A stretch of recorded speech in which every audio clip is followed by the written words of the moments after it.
আজকের এই বিশেষ আলোচনায় আমরা ডুব দিচ্ছি কিছু আম, বেশ গভীর ধর্মতাত্ত্বিক লেখার ভেতরে।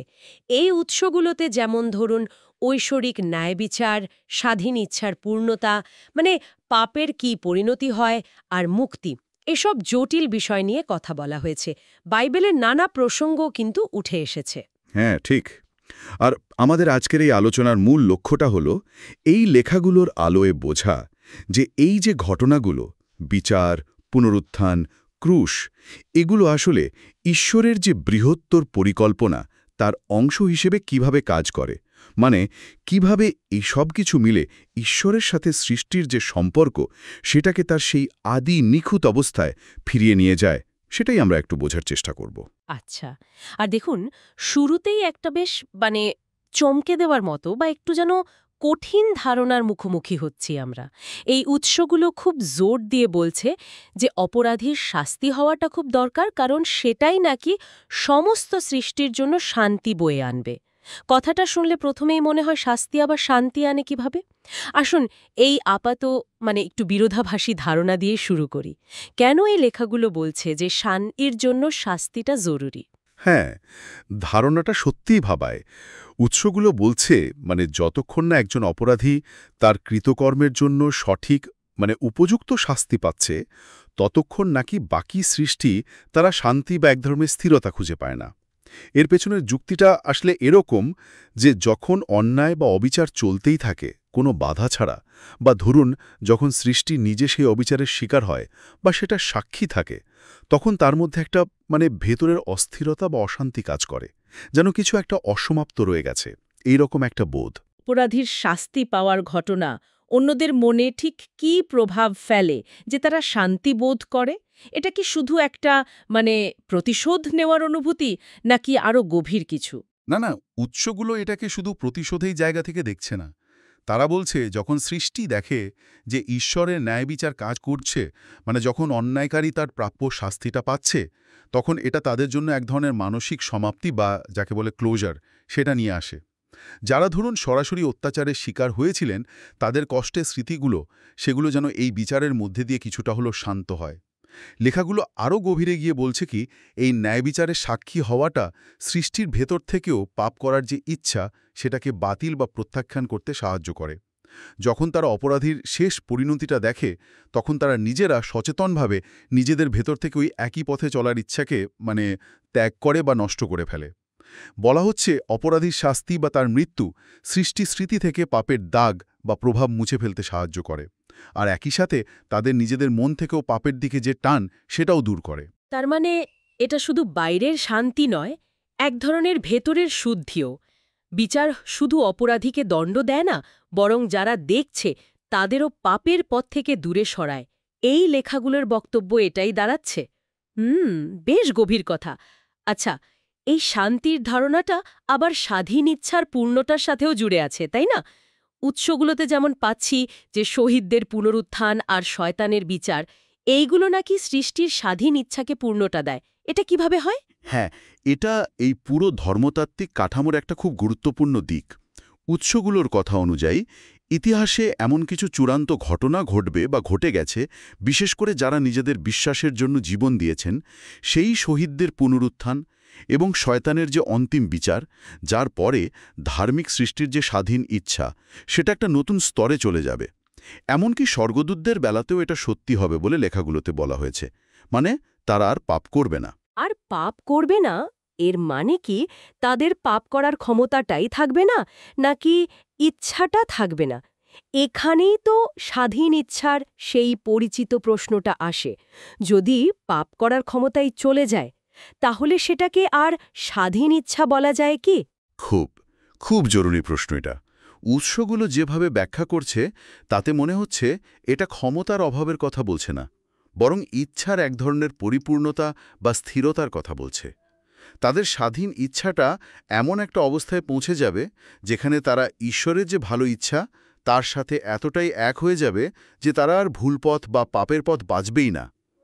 এটা কিন্তু কোনো জোর করে চাপিয়ে দেওয়া বাধ্যতা নয়, বরং ঈশ্বরের প্রতি ভালোবাসা আর তার সত্যকে পুরোপুরি উপলব্ধি করার একটা ফল। তবে লেখাগুলোতে একটা মজার ব্যাপারও আছে। বলা হচ্ছে 1000 বছরের একটা বিশেষ সময় আসবে যাকে সহস্রাব্দ রাজ্য বলা হয়। তখন পৃথিবীতে যারা থাকবে তাদের মধ্যে অনেকে শয়তানের দ্বারা আবার প্রতারিত হওয়ার ঝুঁকিতে পড়বে।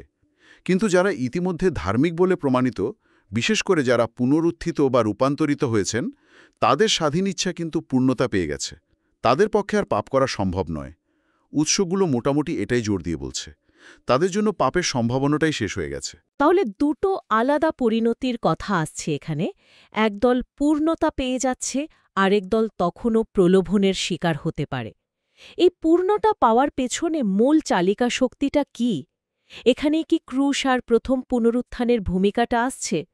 উৎসগুলো বলছে যে এগুলোর মাধ্যমে ঈশ্বরের ভালোবাসা আর ন্যায়বিচার পুরোপুরি প্রমাণিত হয়েছে। এর তাৎপর্যটা কি, যদি একটু খুলে বলেন? একদম ঠিক জায়গায় এসেছেন। ক্রুশ আর প্রথম পুনরুত্থান, এই দুটো ঘটনাকে উৎসগুলো ঈশ্বরের চরিত্রকে প্রকাশ করার এবং তার পরিকল্পনাকে এগিয়ে নিয়ে যাওয়ার একেবারে কেন্দ্রীয় স্তম্ভ হিসেবে দেখছে। ক্রুশকে দেখা হচ্ছে ঈশ্বরের সেই চরম নিঃস্বার্থ ভালোবাসার প্রকাশ হিসেবে, যেখানে তিনি মানুষের পাপের দাম মেটাতে নিজের পুত্রকে উৎসর্গ করলেন। আবার একই সাথে এটা তার কঠোর ন্যায় বিচারেরও প্রমাণ, কারণ পাপের যে স্বাভাবিক পরিণতি অর্থাৎ মৃত্যু, সেটা এড়ানো যায়নি, বরং সেটা যিশুর উপর এসে পড়েছে। অন্যদিকে প্রথম পুনরুত্থান, যেখানে শহীদরা মৃত্যুকে জয় করে নতুন জীবন পাচ্ছেন, যেমনটা আমরা 1 করিন্থীয় 15:54 পদে পড়ি, মৃত্যুকে জয় করার কথা, সেটা প্রমাণ করছে যে ঈশ্বরের দেওয়া যে আদেশ বা জীবনবিধান, সেটাই হলো আসল জীবনের পথ এবং বিচারের একেবারে দৃঢ় মানদণ্ড। উৎসগুলো বলছে এর মধ্য দিয়ে ঈশ্বরের আদেশের সত্যতা নিয়ে আর কোনো প্রশ্ন থাকে না। আর শয়তানের যে মিথ্যাচার, সেটার কি হয়? সেটাও তো পুরোপুরি ফাঁস করে যায়। শয়তানের সেই আদি মিথ্যেটা, যেটা সে এদন উদ্যানে প্রথম মানুষ আদম হাওয়াকে বলেছিল, তোমরা কিছুতেই মরবে না, আদিপুস্তক 3.4, তার যে আসলে কোনো ভিত্তি নেই, সেটা পুনরুত্থানের মাধ্যমে একেবারে দিনের আলোর মতো পরিষ্কার হয়ে যায়। যারা পুনরুত্থিত হন তারা তো জীবন্ত প্রমাণ যে মৃত্যু শেষ কথা নয় এবং ঈশ্বরের কথাই সত্যি। সুতরাং ক্রুশ আর পুনরুত্থান, এই উৎসগুলোর ব্যাখ্যা অনুযায়ী এগুলো নিছক কোনো ঐতিহাসিক ঘটনা নয়, বরং এগুলো হলো এক মহাজাগতিক সত্যের ঘোষণা, যা ঈশ্বরের ভালোবাসা, ন্যায় বিচার আর তার আদেশের যে অপরিবর্তনীয়তা, সেটা সমস্ত সৃষ্টির সামনে তুলে ধরে। তাহলে এই যে ঈশ্বরের ভালোবাসা আর ন্যায় বিচারের প্রমাণ সৃষ্টি দেখতে পেল, এর ফলে তাদের ভেতরে কি পরিবর্তনটা আসছে? উৎস বলছে ক্রুশের মাধ্যমে ঈশ্বরের ভালোবাসা বুঝলে নাকি সন্দেহ চলে যায়। এই প্রক্রিয়াটা ঠিক কিভাবে কাজ করে? উৎসগুলো এখানে একটা বেশ স্পষ্ট কার্যকারণ সম্পর্ক দেখাচ্ছে। তারা বলছে যখন সৃষ্টি, বিশেষ করে মানুষ, ক্রুশের দিকে তাকায় আর সেখানে ঈশ্বরের আত্মত্যাগের যে ভালোবাসা, তার গভীরতাটা উপলব্ধি করে, তখন ঈশ্বর সম্পর্কে তাদের মনে আগে থেকে জমে থাকা সন্দেহগুলো, যে হয়তো ঈশ্বর সত্যি ভালো কিনা, তিনি সত্যিই প্রেমময় কিনা, এইসব সংশয়গুলো যেন ধুয়ে যায়। আর যখন এই সন্দেহটা চলে যায়, তখন স্বাভাবিকভাবেই ঈশ্বরের প্রতি একটা গভীর ভালোবাসা জন্মায়। আর ভালোবাসা থেকেই আসে বাধ্যতা, তাই তো? ঠিক তাই। উৎসগুলো বলছে যারা ঈশ্বরকে সত্যিই ভালোবাসতে শুরু করে, তারা নিজে থেকেই তার আদেশ মেনে চলতে চায়, তাকে খুশি করতে চায়। এটা তখন আর কোনো বোঝা মনে হয় না, বরং ভালোবাসার একটা স্বাভাবিক বহিঃপ্রকাশ হয়ে দাঁড়ায়। আর যখন কেউ স্বেচ্ছায় ঈশ্বরের আদেশ মানে, তখন সে তো আর পাপ করে না, কারণ পাপ তো আসলে ঈশ্বরের আদেশেরই লঙ্ঘন। এই পুরো প্রক্রিয়াটা, ভালোবাসা দেখা, সন্দেহ দূর হওয়া, ঈশ্বরকে ভালোবাসা, আদেশ পালন করা, পাপমুক্ত হওয়া, এটা শয়তানের ছড়ানো সেই প্রথম মিথ্যের ঠিক উল্টো দিকে দাঁড়িয়ে আছে। শয়তানের মিথ্যেটা মানুষের মনে ঈশ্বরের প্রতি সন্দেহ ঢুকিয়েছিল, ঈশ্বরের ভালোবাসাকে প্রশ্নবিদ্ধ করেছিল, আর মানুষকে তার কাছ থেকে দূরে ঠেলে দিয়েছিল। ক্রুশের ভালোবাসা সেই দূরত্বটাকেই মিটিয়ে দেয়। আর প্রথম পুনরুত্থান, সেটা কিভাবে এই শুদ্ধিটাকে আরও মজবুত করে? উৎস বলছে এর মাধ্যমে নাকি সৃষ্টির ভেতর থেকে শয়তানের মিথ্যা একেবারে ধুয়ে মুছে সাফ হয়ে যায়। হ্যাঁ, পুনরুত্থানকে এখানে দেখা হচ্ছে চূড়ান্ত বিজয় হিসেবে। এটা শুধু মুখের কথা নয়, বরং একটা বাস্তব প্রমাণ যে জীবন মৃত্যুর ওপর জয় পেয়েছে, ঈশ্বরের সত্য শয়তানের মিথ্যের, বিশেষ করে মৃত্যু নিয়ে যে মিথ্যে, ওপর জয় পেয়েছে। যারা পুনরুত্থানের ভাগিদার হয় বা এর দ্বারা প্রভাবিত হয় তাদের জন্য সন্দেহ এবং পাপ করার সম্ভাবনাটাই কার্যত শেষ হয়ে যায় বলে উৎসগুলো দাবি করছে। তারা ঈশ্বরের প্রতিজ্ঞা আর তার আদেশের সত্যতা নিজেদের জীবনেই দেখতে পায়। এটা তাদের বিশ্বাসকে এমনভাবে গেঁথে দেয় যে শয়তানের মিথ্যে আর তাদের প্রভাবিত করতে পারে না। তাদের কাছে পাপ করার চিন্তাটাই অর্থহীন হয়ে পড়ে। আলোচনার গভীরে আমরা আরও একটা বেশ আকর্ষণীয় ধারণার মুখোমুখি হচ্ছি। বলা হচ্ছে পাপ করার যে ইচ্ছা বা ধরুন ঈশ্বর নিন্দার কথাগুলো, সেগুলো নাকি ফেরত পাঠানো হয়। উৎস বলছে লোকেরা পাপের ইচ্ছাকে শয়তানের কাছে ফিরিয়ে দেয় বা ঈশ্বরের নামকে অভিসম্পাত করা কথাগুলো অপরাধীর কাছে ফিরিয়ে দেয়। এই ফেরত পাঠানোর মানেটা ঠিক কি? এটা কি কোনো আক্ষরিক কাজ নাকি প্রতীকী কিছু? যার মূলটা আমরা পুরনো নিয়মের প্রায়শ্চিত্তের দিনের যে আচার অনুষ্ঠান তার মধ্যে খুঁজে পাই। লেবীয় পুস্তক ১৬ অধ্যায়ে আমরা পড়ি না যে ইসরায়েলের মহাযাজক একটা ছাগলের মাথায় হাত রেখে সমস্ত জাতির পাত স্বীকার করতেন, আর তারপর সেই ছাগলটাকে মরুভূমিতে পাঠিয়ে দেওয়া হতো যেন সে সব পাপ বয়ে নিয়ে যায়। ওই ছাগলটাকে বলা হতো স্কেপকোট বা বলির পাঠা। আমাদের এই আলোচ্য উৎসগুলো অনেকটা সেই একই ধরনের ধারণা ব্যবহার করছে। যখন সৃষ্টি পাপ করার ইচ্ছাকে বা ঈশ্বরের বিরুদ্ধে কোনো খারাপ চিন্তাকে সচেতনভাবে প্রত্যাখ্যান করে, তখন তারা যেন প্রতীকীভাবে সেগুলোকে তাদের উৎসের দিকে, অর্থাৎ শয়তান বা যে অন্যায়কারী পাপের জন্ম দিয়েছে তার দিকে ফিরিয়ে দেয়। তাহলে এটা অনেকটা এরকম যে এই খারাপ ইচ্ছা বা চিন্তাটা আমার নয়, এটা তোমার, আমি এটা নিচ্ছি না। চেতন এবং সক্রিয় পদক্ষেপ। এটা শুধু পাপ থেকে মুখ ফিরিয়ে নেওয়া নয়, বরং পাপের প্রতি এবং যে তাকে প্ররোচনা দিচ্ছে তার প্রতি এক ধরনের বিচার ঘোষণা করা। এর মাধ্যমে ব্যক্তি বা সৃষ্টি নিজেদের ঈশ্বরের পক্ষে দাঁড়ায় এবং তার নামকে অপবিত্র হওয়া থেকে রক্ষা করে। উৎস বলছে এর ফলে লোকেরা ঈশ্বরের নামকে পবিত্র হিসাবে ধারণ করে, অর্থাৎ তারা ঈশ্বরের সম্মান রক্ষা করার দায়িত্ব নেয়, পাপকে নিজেদের সঙ্গী না বানিয়ে। এই ধারণাটা পাপের দায় আর তা থেকে মুক্তির প্রক্রিয়াটাকে বেশ ব্যক্তিগত এবং সক্রিয় একটা রূপ দিচ্ছে দেখছি। এটা শুধু ক্ষমা পাওয়া নয়, বরং খারাপটাকে জেনে বুঝে প্রত্যাখ্যান করা। আচ্ছা, এবার তাহলে আমরা আলোচনার শেষ দিকে আসি, চূড়ান্ত বিচারের বিষয়।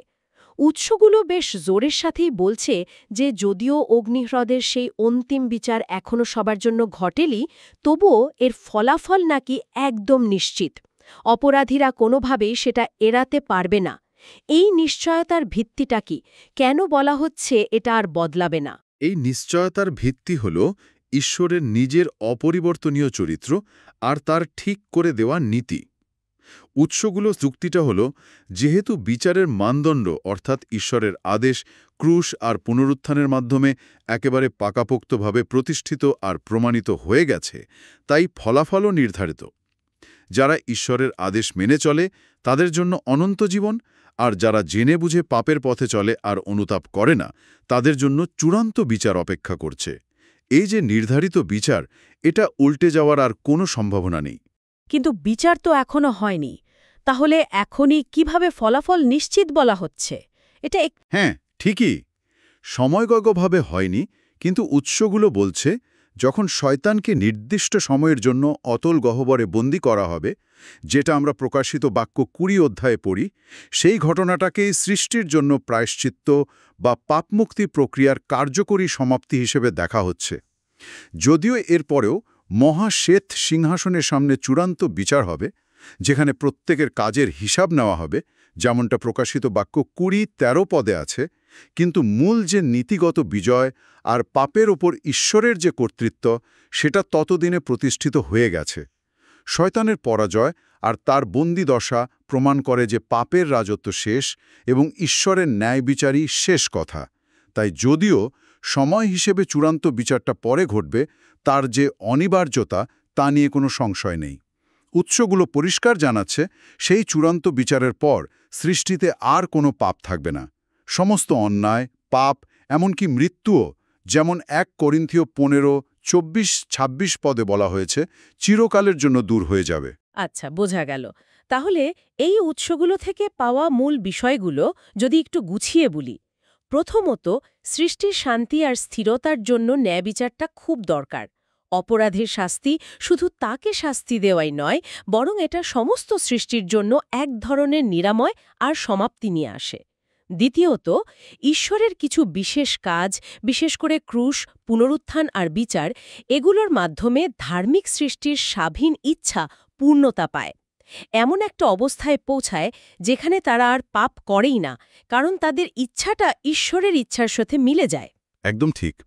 তৃতীয়ত, ক্রুশ আর প্রথম পুনরুত্থানকে দেখা হচ্ছে ঈশ্বরের ভালোবাসা আর ন্যায় বিচারের চূড়ান্ত প্রমাণ হিসাবে, যা শয়তানের মূল যে মিথ্যেটা সেটাকে ফাঁস করে দেয় আর ঈশ্বরের আদেশের সত্যতা ও নির্ভরযোগ্যতা প্রতিষ্ঠা করে। চতুর্থত, ঈশ্বরের এই প্রমাণিত ভালোবাসাটা বুঝতে পারার মাধ্যমে সৃষ্টি সন্দেহ থেকে মুক্তি পায়, যা ঈশ্বর প্রেম আর তার প্রতি বাধ্যতার জন্ম দেয় এবং শেষ পর্যন্ত পাপ করার সম্ভাবনাটাকেই ভেতর থেকে উপড়ে ফেলে। পঞ্চমত, একটা প্রতীকী কিন্তু খুব গুরুত্বপূর্ণ কাজ হল পাপ করার ইচ্ছা বা ঈশ্বর নিন্দাকে জেনে বুঝে প্রত্যাখ্যান করে সেটিকে তার উৎসের দিকে ফেরত পাঠানো, যা প্রায়শ্চিত্তের ধারণার সাথে মেলে এবং ঈশ্বরের নামকে পবিত্র রাখার একটা উপায়।